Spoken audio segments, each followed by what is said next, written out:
안녕하세요. 14장 반야심경과 명상에 관해서 계속하겠습니다. 불교의 가르침을 확실히 파악해야만 기독교와 숨과의 차이점을 명확히 알 수 있습니다. 불교의 대표적인 경전으로는 8만 대전경을 꼽는데 그 중에서도 핵심이 되는 것은 반야심경과 금강경입니다. 이 두 가지를 제외한 법구경, 화엄경, 능엄경, 묘법, 연화경 등은 생활을 소재로 다루고 있으므로 내용이 완전히 다릅니다. 불교 사상의 중심이 되는 공과 무를 주제로 한 반야심경에는 부처의 궁극적인 가르침이 담겨 있습니다. 불교는 마음의 심리적인 현상만을 다루는 형이상학이기 때문에 일반인들의 이해가 쉽지 않습니다. 그래서 신도들은 물론이고 스님들까지도 자칫 오해하고 있는 부분이 적지 않습니다. 특히 금강경보다는 반야심경에 대한 이해도가 더 낮은 편입니다. 본론에 앞서서 언젠가는 열차 여행하던 중 우연히 목격하게 된 일화를 간단히 비추어 보고자 합니다. 비교적 한가한 시간대였습니다. 내가 앉아있는 옆 좌석에 공교롭게도 불교인과 기독교인이 함께 자리 잡고 있었습니다. 그 사람들은 가볍게 수인사를 나누고 일상적인 부드러운 대화를 나누기 시작해서 결국은 종교 이념으로까지 비약하여 격렬한 논쟁을 벌이게 되었습니다. 그 주된 쟁점은 기독교인은 당신의 종교에는 신이 없지 않느냐, 그리고 부처는 신이 아니므로 창세기라는 것도 없을 터이고, 불교인 아니다, 그렇지 않다. 불교에는 반야심경이라는 중요한 경전이 있는데 그 내용에는 창세기, 즉 우주의 창조 원리가 내포되어 있다. 그 내용 중에 색불이공이요 공적시색이 있다.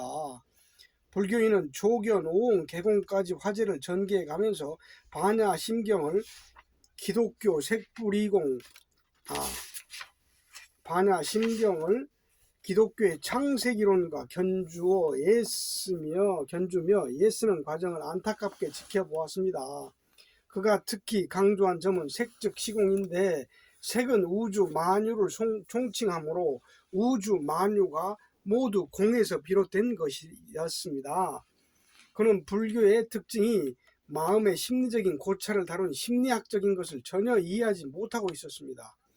그래서 불교가 마치 하나의 통합을 이룬 종교로서 창조주의 창조 원리와 신이 포함되어 있는 것으로 크게 착각하고 있었습니다. 이 경우뿐이 아니고 특히 스님들 간에도 간혹 공부와의 터득한 내용을 가지고 논쟁하는 경우를 어렵지 않게 볼 수 있습니다. 그러나 한편으로 생각해보면 그럴 만도 한 일입니다. 왜냐하면 불교라는 형이상학적인 깨달음의 경지가 객관적인 근거와 기준이 명확하게 드러나는 것이 아니기 때문입니다. 그만큼 정신적인 경계가 복잡 미묘합니다. 만약에 그 옛날에 부처가 열차 안에 함께 있었다면 왜 색즉 시공을 기독교의 창세기와 맞대놓고 비교하느냐 하며 크게 꾸짖었을 것입니다. 본문의 요점을 정리해 보겠습니다. 관자재 보살이 행심 반야 바라밀다 시에 조견 오응 개공하시고에서 조견 오응 개공은 색, 물질이 모두 비어있음을 보았다는 뜻입니다. 조견은 밝고 그윽하게 본다 뜻이고, 오오는 지, 풍, 수, 화, 지수화풍에 의식을 더한 것입니다. 그래서 지수 화풍으로 이루어진 삼라만상과 내 마음이 모든 것을 망라한 것이 색이죠. 그래서 오온의 다른 편이 색입니다. 개공은 모두 비어있다. 조견 오온 개공하시고 도일체고에 여기서 물질이 모두 비어있음, 물질 없음을 보면 깨닫게 되면 일체의 고통과 번민이 사라져버린다. 자, 색즉 시공, 공즉 시색, 색불이공, 공불이색. 어떻게 해서 색이 곧 공이 되고 공이 곧 색이 될 수 있는 것인가? 색불이공, 색이 즉 공이니 다르지 않다는 뜻입니다. 여기서 공은 텅 빈 것, 물질 없음, 형태 없음을 뜻합니다. 전에는 참선하는 스님을 공 잡으러 쫓아다니는 포수라고 하여 공포수라고 했습니다. 깨닫기 위해서 참선이라는 총을 가지고 공을 잡으러 다니는 수도승을 재미있게 표현한 말입니다. 여기에서 색은 우주 만유인 삼나 만상을 뜻합니다. 물질을 뜻하므로 우주에서 형태를 가지고 있는 모든 것을 색이라고 표현한 것입니다. 그렇다면 색불이공, 즉 어떻게 물질 있음과 물질 없음이 같을 수 있나요? 이것을 상식적인 관점에서 볼 때 당연히 틀리는 말입니다. 여기에서 색불이공, 공즉 시색이 부분과 전체를 뜻하는 것도 물론 아닙니다. 색불이공 공불이색이므로 무색성향 미촉법이며 무유공포며 원리전도 몽상이며 구경열반이니라.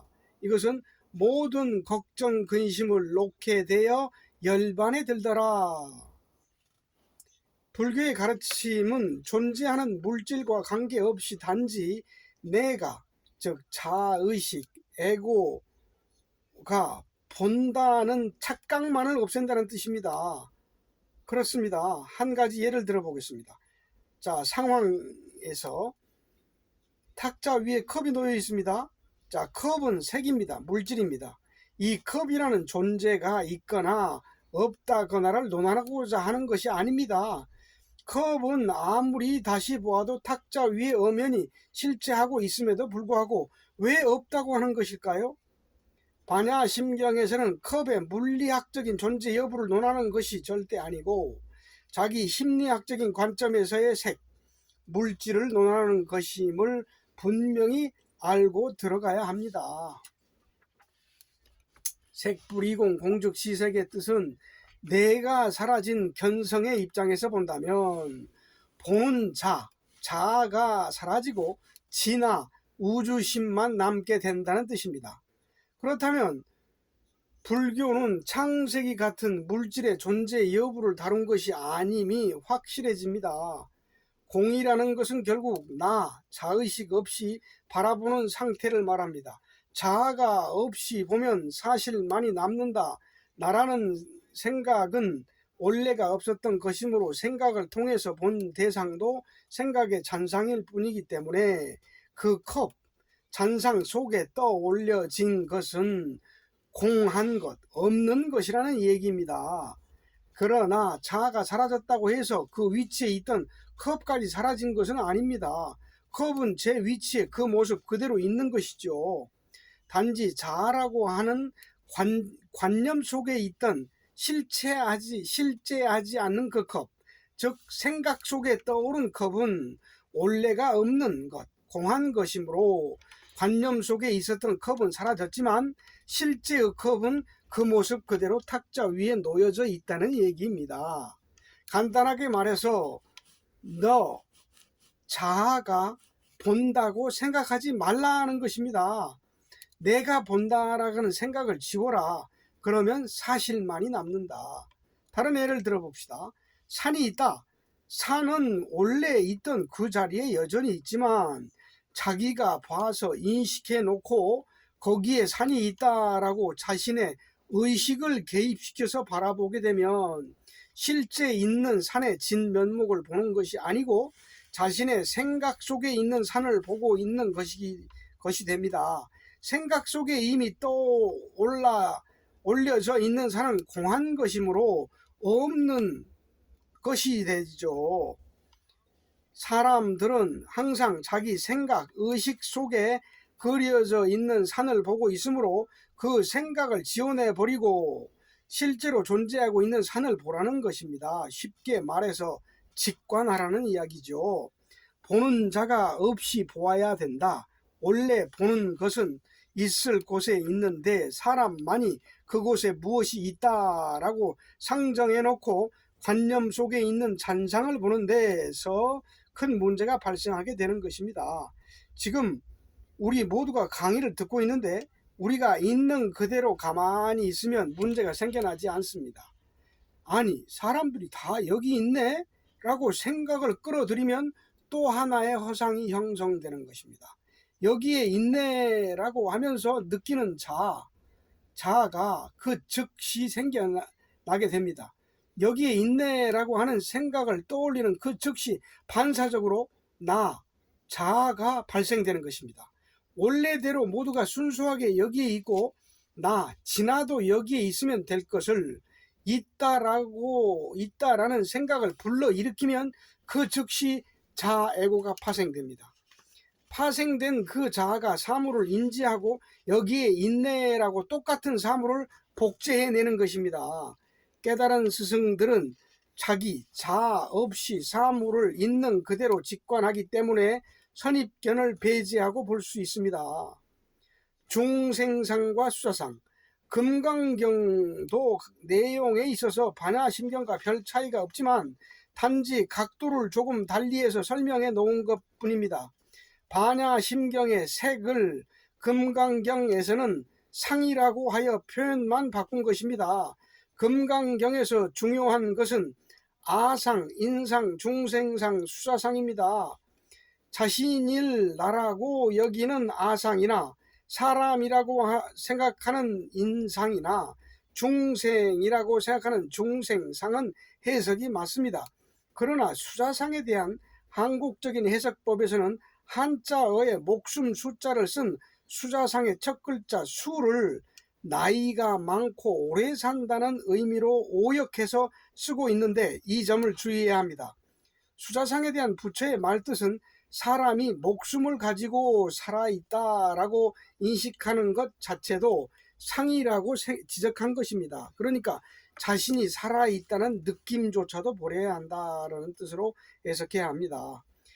이렇게 올바르게 인식했던 사람은 유일하게 오쇼 라즈니시 뿐입니다. 이 부분은 그가 저술한 나는 이렇게 들었다 금강경 강의에서도 자세히 설명을 접할 수 있습니다.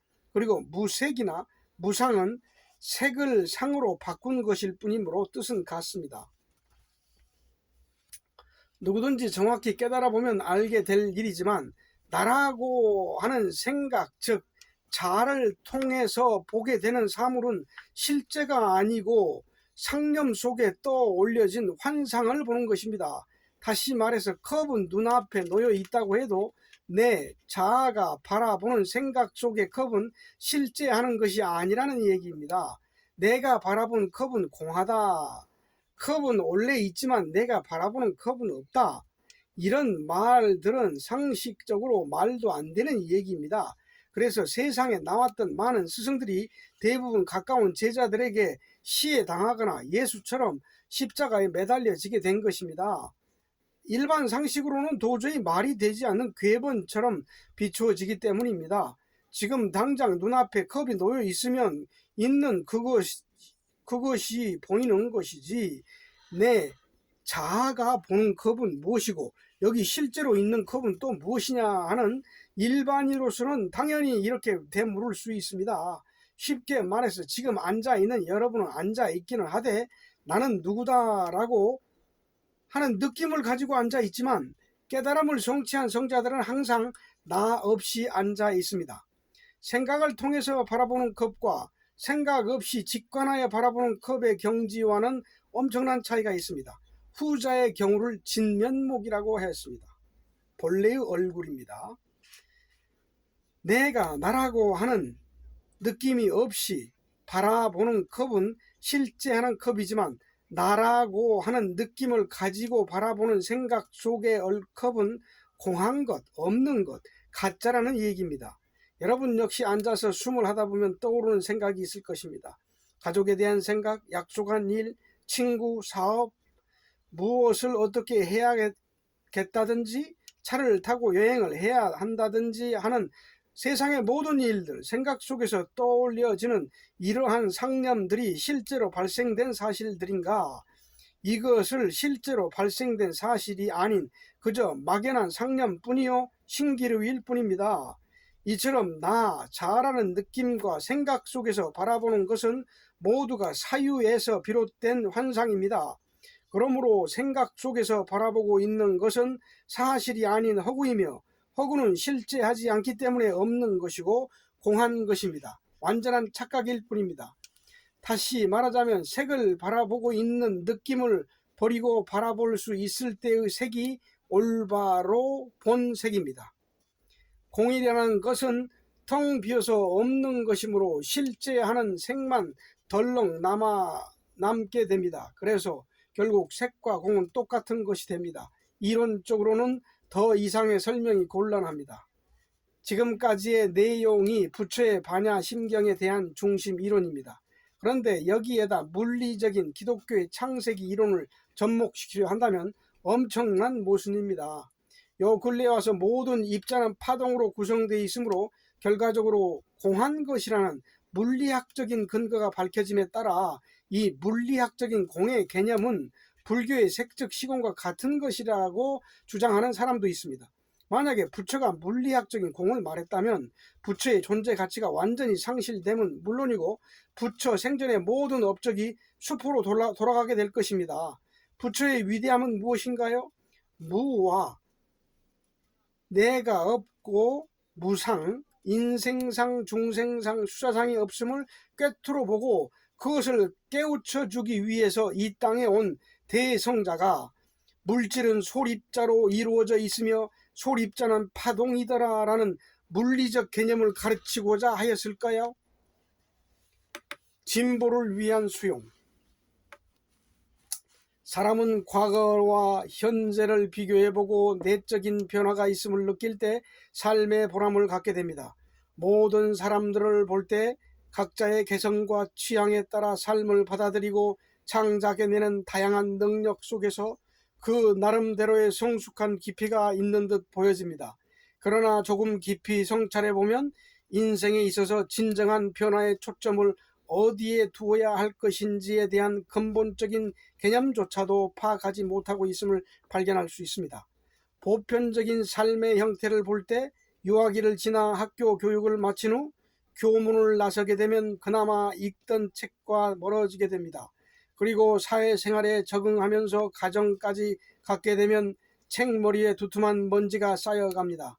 생활을 설계하며 가족들을 부양하기 위해 무리하다 보면 몸도 마음도 지치게 마련이고 피곤한 심신을 위로받기 위해 쉽게 접할 수 있는 TV, 음악, 음주, 오락, 예술 등 현대적인 여가 문화에 인생의 여유를 맡기게 됩니다. 여가 활동을 위한 정서의 부재는 그렇지 않아도 수용성이 부족한 우리 민족을 독단성과 폐쇄성으로 몰아가고 있습니다. 이런 와중에 배타적인 울타리 안에서 과거 지향적인 완고한 민족 정서가 더욱 깊숙이 자리 잡고 있습니다. 우리 한국인들 대부분이 자신의 내면적인 진보에 대해서 지나칠 정도로 무관심합니다. 그 첫째로 절대 부족한 독서량을 꼽을 수 있습니다. 독서를 게을리하는 이유는 단지 지식에 대한 수용 의지가 부족해서만이 아닙니다. 경제 선진국이라고 자처하는 이웃 일본인들과 독서량을 비교해 보아도 상당한 거리가 있습니다. 깊은 잠재의식 속에서는 남을 수용하기를 거부하고 기피하는 배타적인 민족성이 완고하게 자리 잡고 있습니다. 독서에 있어서도 남이 창작해낸 책을 읽으려면 자신이 알지 못하는 분야로 뛰어들어야 하므로 그것이 자존심 상하고 못마땅한 것입니다. 처해져 있는 현재의 상태를 답보하고 고수하고자 하는 본능이 특히 남다릅니다. 이것은 고쳐나가야 될 민족성입니다.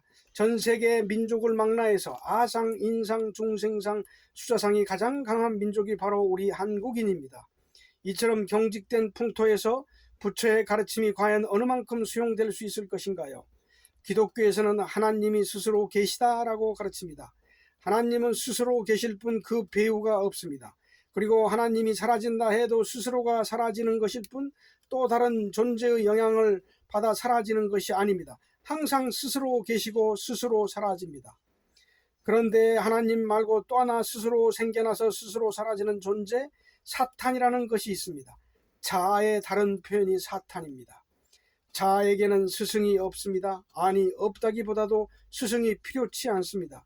그리고 아무리 위대한 스승일지라도 자아를 승복시키기 어렵습니다. 자아가 있는 사람과 없는 사람과의 차이는 쉽게 말해서 서울에 가본 사람과 가보지 못한 사람의 경우와 같습니다. 이 둘이 서로 겨루면 결국 후자가 이기게 됩니다. 후자는 서울의 상황에 대해서 경험이 전혀 없지만 여기저기에서 귀동냥으로 얻은 정보만으로 중무장이 되어 있기 때문에 자기 자신만이 잘 알 수 있다고 착각하여 전자와 끝까지 대항하려 들겠지만, 전자는 이미 다녀온 경험이 있기 때문에 굳이 해명해야 할 필요를 느끼지 못합니다. 그래서 후자의 고집스러운 주장에 맞서서 대응하려 하지 않고 일찌감치 물러서 버리게 됩니다. 이것이 자아를 체험한 스승과 자아에 매여 사는 일반인들의 차이점입니다. 자아는 어려서부터 스스로 발생합니다. 그 최초의 발단은 어머니 품에서 무의식적인 상태로 젖을 먹기 시작할 때부터입니다. 아, 무엇인가 내 몸속으로 들어오는구나 라고 인지하면서부터 나라는 존재가 발생하기 시작합니다. 이렇게 스스로 발생됐다가 때가 되면 스스로 사라져버립니다. 반야심경의 공이론은 자아에 의해서 발생되는 심리적인 어느 한 차원을 극명하게 깨우쳐 주고자 하는 경전입니다. 미움을 사랑으로, 끈질긴 애고의 속성을 버리지 않고는 완성의 경지에 들어갈 수 없습니다. 불교식으로 말하면 아상과 아집을 버리지 못하고 사람을 배척하거나 미워하는 마음이 남아있는 상태에서 과연 깨달음에 이를 수가 없습니다. 적어도 미움을 극복하지 못하고 남겨놓은 채 자아를 버린 견성의 상태에 이른다는 것은 불가능한 일입니다. 예수의 가르침에 따라 온수까지도 사랑할 수 있는 진보된 큰 마음을 갖지 않고서는 결코 깨달음에 이를 수가 없습니다. 자아는 참으로 교활하고 약삭빠르긴 하지만 답답하고 미련한 물건입니다. 자아를 가진 사람이 견성을 목적으로 마음의 때를 닦아내기 위해 그 어려운 참선 수행을 몸을 아끼지 않고 극복해내지만, 정작 생활 속에서 퉁겨져 나오는 미움을 먼저 극복해야 된다는 점에는 생각이 미치지 못합니다. 선을 행하는 행위도 결국에는 깨닫고자 하는 일련의 특별한 행위를 빌미로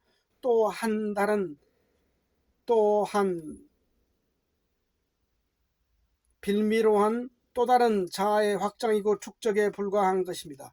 이렇게 되면 내용에 있어서 공부가 진전된 것이 아니고 오히려 뒷걸음질 쳐지는 것입니다. 외형적인 공부의 양보다도 우선 미움을 버리려는 노력이 더 중요합니다. 마음의 성숙과 진보는 어제보다는 오늘이 마음속의 미움을 얼마만큼 더 극복해냈는지에 달려 있습니다. 남을 너그럽게 수용하며 용서를 베풀 도량이 없는 가난한 마음은 그대로 둔 채 결과, 견성만을 갈구한다고 해서 될 일이 아닙니다. 자아를 없애고자 공부에 뛰어든 사람이 오히려 자신의 자아를 화려하게 치장하는 공부를 하고 있다면 이보다 불행한 일이 어디 있겠습니까? 자아를 버리기 위해 공부한다는 행위를 남기는 것이 사실은 자아의 벽을 한층 더 쌓으며 무장시키는 역효과를 낳습니다. 문화의 중요성. 부처가 탄생한 지 2500년 전의 시대를 현대와 비교한다면 까마득히 먼 원시 시대라고 할 것입니다. 오늘날의 벽촌 마을을 떠올리면서 그 시대의 분위기와 비교해 봅시다.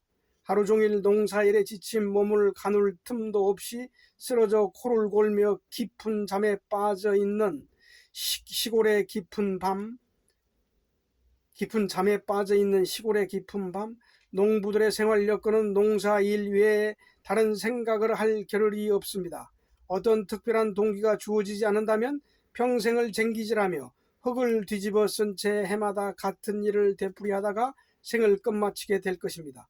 생활 환경을 그대로 방치해 둔다면 첩첩삼중인 산골 마을에 과연 누구에 의해서 마음 공부라는 것이 있고 진리가 있으며 깨달음이라는 것이 있음을 전해 들을 수 있을 것인가? 막막한 일입니다. 2500년 전 부처가 생존했던 그 시절에도 이미 정신문화가 자연스럽게 조성되어 있었습니다. 그러한 환경이 있었기에 까마득한 그 시대의 사람들이 깨달음에 대한 관심을 가질 수 있었던 것입니다. 정신문화가 살아 숨쉬며 넘쳐 흐르고 있었기에 인생을 너던져 내던져 정진할 수 있는 계기를 가질 수 있었습니다. 문화는 자연 발생적으로 형성되는 것이 아닙니다.